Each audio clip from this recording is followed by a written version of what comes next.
Right. Hello, everyone. David and Richard here with another Ask the Lender. Our special guest is Rudy Gonzalez with Summit Funding.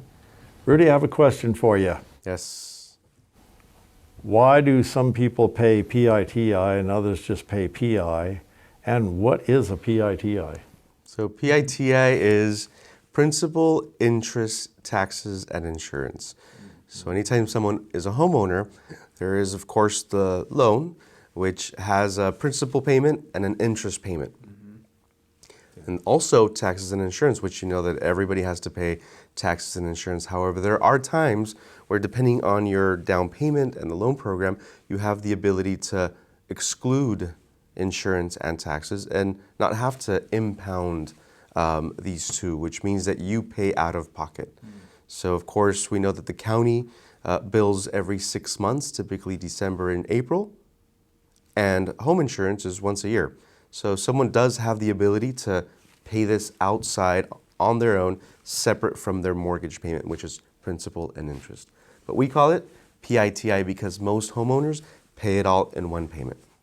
Yeah, very convenient. What's a scenario that somebody could keep taxes and insurance outside of their monthly payment to the lender? Typically, if they have, for example, a large down payment, 20% down, a conventional loan will allow for it, FHA will not. And there are, in essence, sometimes a pricing hit for not bundling it into one. That's right. But again, we kind of analyze if it's something that they're eligible for. Most buyers, though, even for the first-time home buyer, it's always a better scenario for them to include it, just because it's paid for at once, it's paid in advance with that impound account, so it's kind of like peace of mind, right? I totally agree. Helps with the budgeting and everything else. That's right. Only those savvy buyers who are, homeowners of many years and have, let's say, a lot of equity or refinancing, or at that time want to exclude taxes and insurance because they want to pay it on their own because they're disciplined, that is an option for them. Yeah. Gotcha. All right, so since we're talking about acronyms today, I got another one for you. This has to do more so with underwriting, when you're underwriting a loan, and that is the acronym of DTI. Yes. What is DTI stand for? DTI is something we talk about all day long, every day, right? Yep. Which is debt to income ratio. Okay. Once we qualify buyers and have a qualifying income factor, then we have to now consider their debts against this income. And debts meaning credit cards, car loans, student loans, anything that appears on their credit report, that is against their, again, debt to income ratio. So all their debts included, That's right. added up. Are you taking the monthly payments, or are you taking the balances on each of those loans? we take the minimum payments that are on the credit report. So it's not if they pay extra. It's the minimum payments that appear on the credit report and on their monthly bill, typically. So if somebody has a car payment of $500, credit card of $50, student loan of $150, and then plus their new mortgage payment of $2,000, whatever that adds up to, Right. is their expense ratio. Correct. That would be their total debt.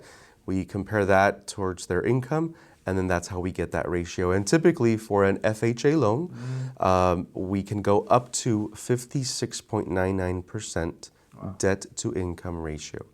But on a conventional loan, it's either 45%, in some instances up to 50% debt to income ratio. So a lot more flexibility with an FHA loan. So someone's at home trying to figure this out. Yeah. We use 50%. If they're kind of figuring out where they're at, 50% would be a decent number to use to see kind of where they stand. Yeah, it's a good starting point. That's right. Yeah. Well, now you can underwrite your own loans, right?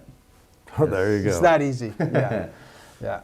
Oh, there you go. There's some good good acronyms for you if you're new to lending, the world of lending.